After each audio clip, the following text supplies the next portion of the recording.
Welcome to the Global Investor Podcast, a show that focuses on helping foreign investors enter the lucrative U.S. real estate market. Host Charles Carillo combines decades of real estate investing experience with a professional background in international banking to interview experts in all areas of U.S. real estate investing. Now, here's your host, Charles Carillo.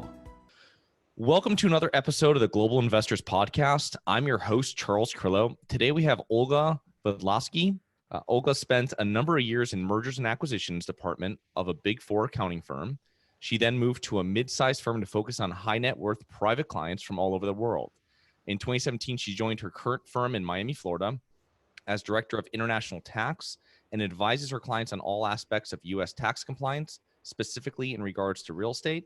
Olga speaks English, Spanish, Russian, French, and Romanian. So thank you so much for being on the show, Olga.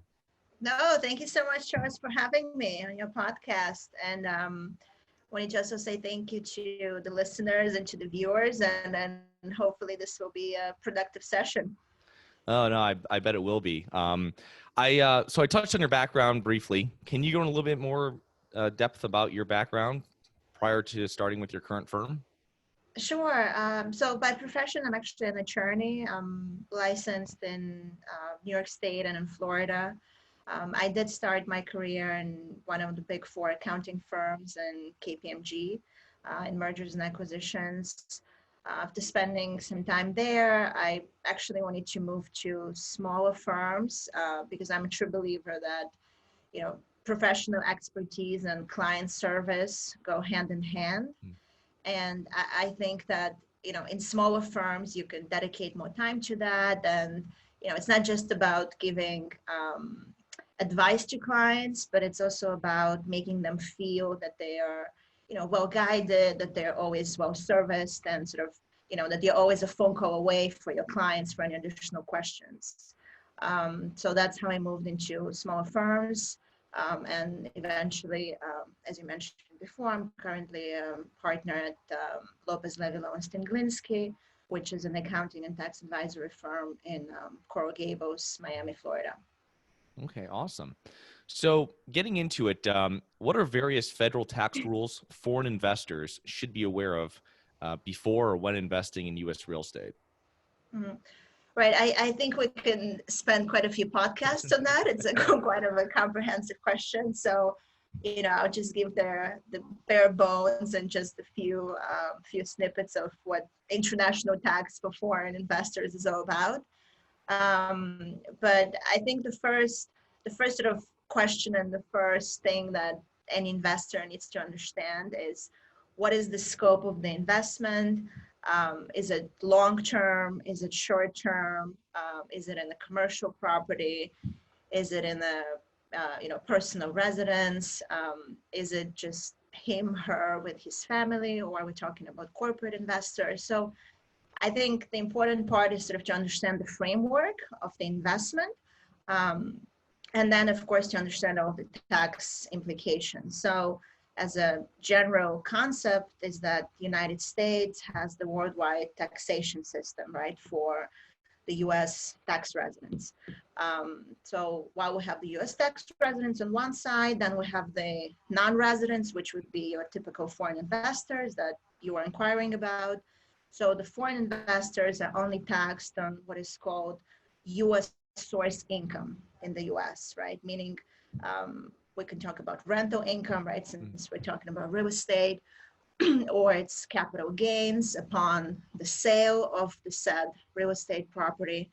So that is sort of the main concept to keep in mind, the U.S. source income when we're talking about non-resident aliens. So what would be the taxpayers who are not green card holders, who are not passport holders, U.S. passport holders, and who do not exceed a certain amount of days in the U.S. in order to become tax residents. So, I don't want to confuse people more than that. So I think I'll stop at that when it comes to what is the sort of the main way how foreigners can be taxed. It's on all of their U.S. source income that is being generated within the U.S. Now, for foreigners that are selling real estate, there's a special withholding. Can you go into a little bit more about that? Right. So I believe you're referring to what is called FERPTA, which is the specific withholding for foreigners. Convoluted soup of letters. What it stands for is Foreign Investment and Real Property Act. And I always like to put in the sort of in the framework for clients what this rule is all about and where they came from. So it was passed in 1980s, and basically what was happening is that foreigners and they would not be accountable for taxes, and they would just leave to their basically an accountability mechanism that the IRS, our Internal Revenue Service, came up with. Rule, again, there are various exceptions, various rules, but the general concept is that when a foreigner, whether it is an individual, whether it is a corporation, whether it is a partnership, whether it is a trust, all of that is called a foreigner. So on the foreigner, there is a 15% withholding on the fair market value of the property. So that is that way, upon the sale, the 15% is held by IRS, and then the foreigner would have to file a tax return in order to get back their refund, because their tax might be much lower than that 15% that was withheld by the IRS. Again, this is just the general rule. There are a lot of exceptions. There are ways to minimize this withholding, prior to the closing of the transaction. There are various provisions where FERPTA would not even apply if you, again, present the case to the IRS. But just it's something to be aware of as this rule exists. And in often cases, foreigners are a little bit apprehensive of this, but at the end of the day, it is just an accountability process. It is not an additional tax. That is what I always like to tell my clients, that it is not an additional tax. It is just a tax like all the other, U.S. residents are subject to. When they sell a property, they have to pay tax on any gain. Interesting. Yeah. So they would have to file a tax return at the end of the year and possibly get back whatever is owed, whatever they actually was not owed to the government. Exactly. What they sort of overpaid through the withholding. Exactly. Awesome.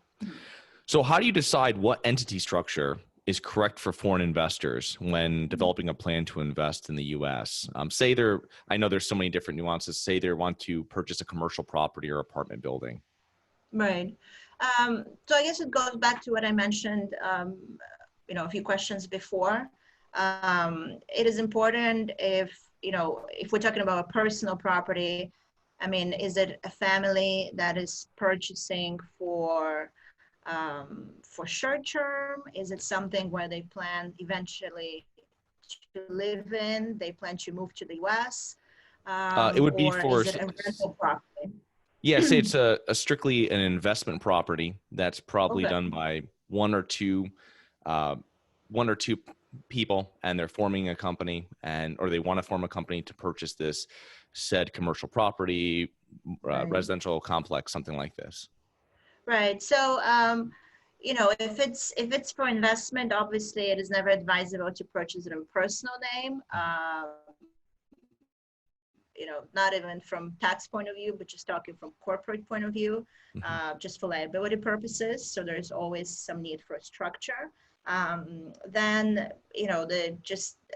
as again, the bare bones of entities in the U.S., if some foreigners are aware of, our typical LLC, which is in the U.S., which stands for a limited liability company. Then what foreigners need to understand is that if that LLC has only one owner, it is treated as a disregarded entity. What does that mean? That if they buy a property in the name of that company, and if it generates rental income, that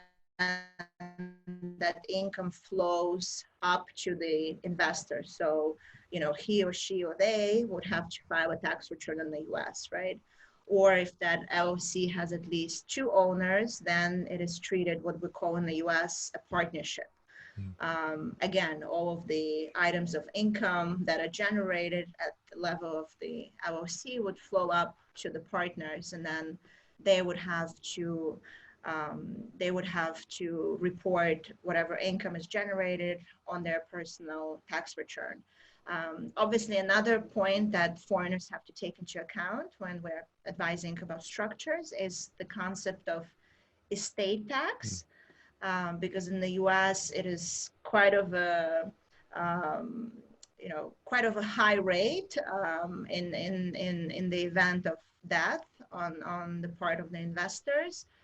The estate tax in the U.S. is about 40%, and foreigners only have an exemption of 60,000. So, and it's 40% on the fair market value. So, assume a typical, if we just take 500,000 or $1 million property, simple condo somewhere in Miami, do the math, and it becomes quite pricey.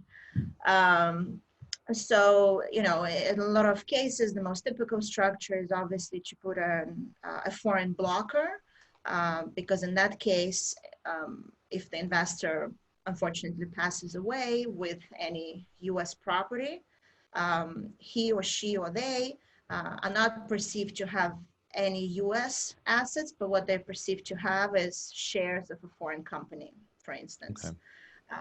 But again, there's sort of a lot of other structures, and it's very case by case. So I just don't want to generalize. So just a few snippets of what structuring is all about. Yeah, no, it's just good to get in so people will have an idea. So when they're speaking to a professional, when they're speaking to you, they'll have an idea of questions asked, and they can get that all sorted out for them. Whatever, obviously, every person's estate and every person's investment structure is going to be a little different. Yes. One thing we have is we have some listeners that are syndicators. So they're grouping money together and they're purchasing rental property, mainly multifamily commercial properties in the United States. And they'll have foreign investors that come in, and I get asked this question a lot. And they're always wondering if they have foreign investors and they're going to be paying out, these people normally, like for a US person, they'd be getting a K1, even for I guess international person, they'd be getting a K1. Do the syndicators, the general partners, if this person is a foreign investor, is a limited partner, the general partners have to withhold for that? They're going to have, is that a requirement? They have to withhold for that limited partner if they're based foreign? Yeah, so usually any U.S. partnership, if it has foreign owners, yes, the partnership has to withhold on the foreign partners. And how the withholding happens is that it occurs at the highest rate of the partner. So let's say if the foreign partner comes in through a foreign corporation, right, then the withholding at the partnership level would happen at the corporate rate, at the highest corporate rate. If it's an individual investor, then the U.S. partnership will withhold at the highest individual tax rate. And then when the partners receive what you just mentioned, the K1, which is the form where is reflected the partnership interest and the items of income that are associated with that partnership interest, then the partners have to file their tax return. And if their actual rate is lower than that highest rate that the U.S. partnership would held at, they can get a refund back, or they will just have to, pay additional tax. It sort of depends case by case. But as a general rule, yes, U.S. partnerships have to withhold if they have foreign partners. Yeah, pretty much same thing with the FERPTA is that the government doesn't want to be going offshore looking for money. Exactly. They're going to withhold all of it, and then that foreign investor has to come back and kind of prove to them with the tax return that this isn't owed to me. And there's probably a ton of depreciation, especially when we're talking with this type of properties. So there might be an instance when they owe very little or none at all. So, which is awesome. One of the questions, I guess, with the I-10, and I wanted to kind of go through the process. I know you guys probably will fast track that for different investors that come to you. Can you explain a little bit about the I-10 and the process it takes and why someone would need that if it's their first time investing in U.S. real estate? Right. So, we can take the example of FERPTA that we already discussed. So let's assume if a foreigner or if a foreign investor has a property in the US, but it was never rented, right? They never had to actually present a tax return in the US, and then they would like to sell this property. So when they sell the property, they have to include their tax ID on the various forms that are associated with the FERPTA process, right? With the withholding or if they want to request a low withholding prior to the closing. So what happens is that you have to present two applications. One is for the FERPTA, and the other application is for the tax ID. So it's a fairly simple process. The application itself, it's just waiting for the tax ID can take longer, and it doesn't mean that you have to obtain it prior to, for example, filing your FERPTA application. You would need the typical documents. It's a certified passport copy. If the client is here in person in Miami, they would just come to our office and we would certify that, we saw the passport, we saw the client, we know who that, both match, right? But if the client is not here, then we obviously have to request a certified copy from the embassy in their jurisdiction. So having the document and then, the supporting documentation of FERPTA, for example, you mail that package to IRS, and then we basically wait for the approval.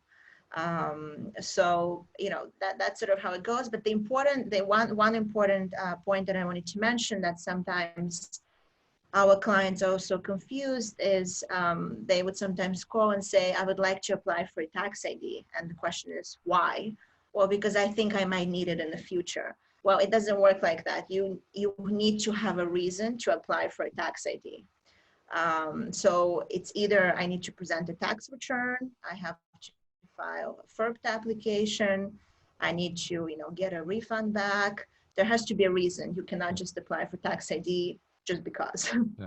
Well, is it true then that if I'm foreign and I'm coming and saying buying a condo in Miami for cash, do Right. I need to have an I-10 at that time, or is it just going to be when I'm going to sell it and there's going to be some sort of income? Let's say I made something on it. Is that the time when the I-10 would be required? So if you buy, if you are the foreign investor and you would like to buy a property through a company, for example, through an LLC that we just discussed a few minutes ago, Yeah. then that LLC needs to apply for a tax ID. Yeah. Because eventually you would like to open a bank account, I assume, in the name of that LLC. If this is a investment property and you would like to rent it, then that LLC. So the steps would be the following: you open a company, an LLC. You close the property in the name of that LLC. You apply for a tax ID for that LLC, and then you open a bank account in that LLC, and then you can start renting the property. Okay. So same basic process that a U.S. investor would use for doing it. Obviously, not requiring the I-10 because we already have a social security number, but Right. Obviously they can just reach out to you and you could walk them through the process of what they need or what they don't need. It's like you were saying, you need to have a reason for applying for the I-10. So what do you suggest the first steps for a foreign investor to take before investing in the U.S.? Is it to come and talk to a CPA, talk to a tax attorney before buying real estate, if it's personal or for investment?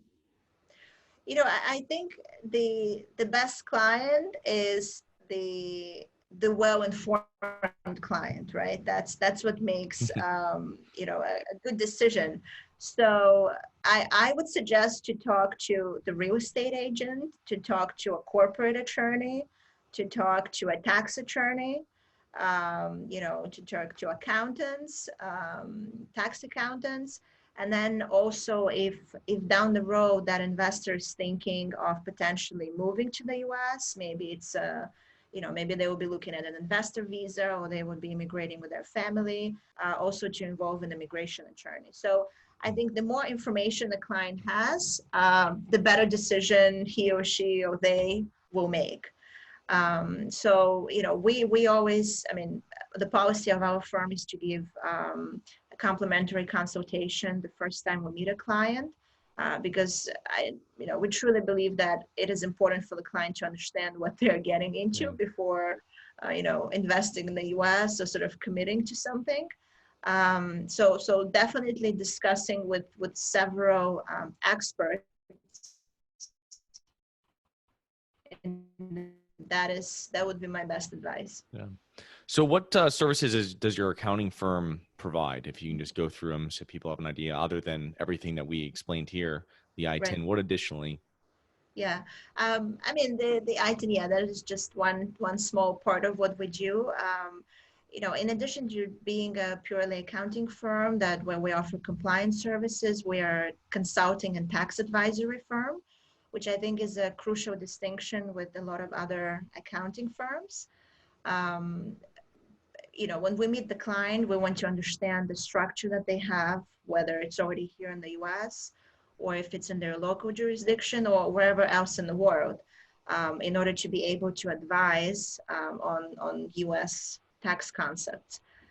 So once we advise the client from sort of structure, from tax point of view, then we can move into the implementation side, where we help with filing the tax returns, preparing the accounting, and so on and so forth. So in terms of services, we help with, of course, with all the real estate structuring. If the client is considering buying some business in the US, we offer as well due diligence services. In the real estate arena, we also assist with cost segregation studies if we're talking about commercial properties, which is, again, probably a topic for another podcast. With business valuations, property valuations. We really truly try to offer a holistic approach to every client to offer the best service, and so they can be well informed and well advised from all aspects. That's awesome. So it's definitely a full service firm. Yes. And where can they learn more about your firm and yourself? Sure. So they can definitely look us up on our website, which is LLLGPA.com, Lopez Levy Lowenstein Glinsky, and they can find our information there. And we'll be happy to assist everybody. Okay, great. Yeah, I'll put all the links in the bottom for the podcast and for the YouTube video. So I want to thank you for being on the show today, Olga, and have a great rest of your day. No, thank you so much, Charles. I appreciate it. And thanks for everybody's time on this podcast who was watching and listening. Thank you. Hi, guys. This is Charles from the Global Investors Podcast. I hope you enjoyed the show. If you're interested in investing in real estate and you don't know where to begin, set up a free 15-minute strategy call with me at schedulecharles.com. That's schedulecharles.com. Thank you for listening to the Global Investor Podcast. If you like the show, be sure to subscribe on iTunes or Google Play to get new weekly episodes. For more resources and to receive our newsletter, please visit globalinvestorpodcast.com. And don't forget to join us next week for another episode. Nothing in this episode should be considered specific, personal, or professional advice. Any investment opportunities mentioned on this podcast are limited to accredited investors. Any investments will only be made with proper disclosure, subscription documentation, and are subject to all applicable laws. Please consult an appropriate tax, legal, real estate, financial, or business professional for individualized advice. Opinions of guests are their own. Information is not guaranteed. All investment strategies have the potential for profit or loss. The host is operating on behalf of Harborside Partners Incorporated exclusively.